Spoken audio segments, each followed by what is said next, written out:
It's Thursday evening, it's 8 o'clock, and I'm honouring the only social commitment I've got, clapping for our NHS and frontline fucking workers. My mum throws a voice. Maybe this is a Scouse thing, but it's terrifying and impressive in equal measure, saying, Ellis, get your skinny ass outside. I'm unsure whether I'm about to hail the best public institution Britain has got to offer, or have a bare-knuckle fight with her. Maybe it's both. So I rock out into the front path with gusto just to let her know I'm not fucking scared, just in case she had any ideas. I'm rocking me ma's PJ bottoms and me dad's oversized fleece. Not this little fucking mustard number. And I'm hoping I look like a gender non-conforming activist like RuPaul, Eddie Izzard or Madge from Benidorm. But judging from the stairs of number 72, that's them there. I conclude I just look a fucking mess. Our claps, they're well-spirited. My hands are as red and as raw as Cilla Black in a prime.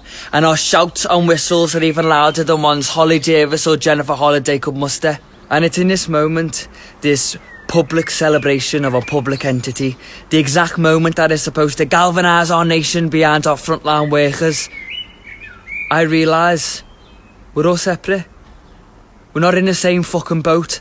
And my community that has watched me learn, adapt and grow has got the most to lose. So I go to my back garden where my freezer is. I'm fucking sat in it now. To dry my sorrows in Ben & Jerry's. Admittedly, I've got the idea of whether my 4'6" now will fit inside the freezer and we could just Walt Disney her for the next 3 months, ensuring, she survives the pandemic and lives long enough to watch me marry someone. Anyone. But I decide against it. I figure any woman who has survived Thatcherism and the cowboy boots pandemic of 2007 can go round to round with a anemic kid who wears a mustard shirt and writes a blog and twat him. There are still some fireworks going off, at least I hope the fireworks going off, to celebrate the NHS. They start to become muffled by lads on quads and motorbikes, locals in the queue for the Blue Star Chippy getting angsty about the 3-person rule. But this is all submerged by a crescendo of claps for Laura, who is leaving our street to be on ventilator duty at the local hospital because they keep malfunctioning throughout the night. My mind thinks about me mates in London, those who are isolating in country houses, who have access to clean green spaces, who could afford to stockpile tissue paper and food my ma doesn't even know exist, who don't fear that their little brother will go to bed hungry because his free school meals have been shut down by the NHS. No, instead what they do is they share blogs and articles about foods that are good for the immune system, unknowing that on average healthy foods cost 3 times more than unhealthy foods. Or they'll share a stretch of meditation to find calm, balance and serenity in these uncertain times, because stress affects the immune system, and who the fuck wants that? I tried to tell Laura that people on lower incomes are disproportionately more likely to suffer from poor mental health, so maybe she should try a downward dog after work. She's fucking shattered. And whilst she would love some yoga with Adrian, she argues that child's pose cannot plaster over generational assault on the welfare state, the vitriolic attack on working class communities, and the ritual underfunding of the NHS. Laura's little brother's out on his BMX bike. He won't listen to coming home and isolating. Why the fuck would he listen to a party that's never had his back before this? His mates are the only community he knows. He is of a generation that doesn't have community centres or football outreach programmes or even teachers with the vigour and panache that comes from not fighting a backward system their whole lives. He has found community amongst his mates in parks and betting shops, and because the police presence is close to decimated here, he'll have no busies ushering him to safety, encouraging him to help flatten the curve like they did today in Primrose Hill.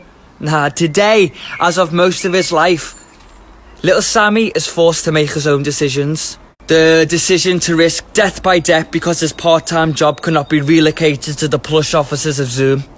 The decision to take a crowded form of transit to your local Asda with other adults that are immunocompromised by poverty because your local corner shop, it's raised prices higher than you were that one time in a cafe in Amsterdam because those shopkeepers, they too are terrified by debt. Or the decision young single mothers have to make, stretching tax credits or paychecks.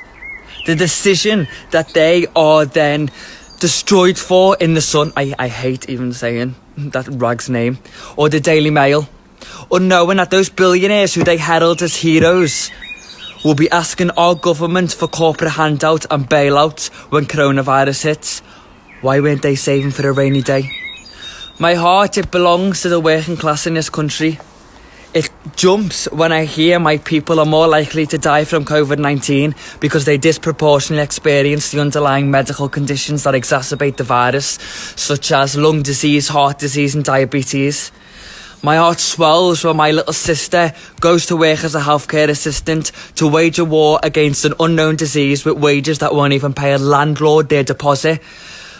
My heart breaks when nurses on the front line go and fight for a front bench that denied them pay rises in 2017. My heart says fuck you to all those people who say we're all in the same boat, because we're not. And as romantic as it sounds, as much as I want to be in that boat with Kate Winslet, twirling a fucking frock and dancing to Puccini, it's not true. Me and Leo, we're elsewhere. We are in a boat with holes in that is being kept afloat because of rock stars throwing water back at the sea. We must realise that we do not all walk the same track in tragedy, and we must adjust our hearts, our minds, and most importantly, our policy accordingly.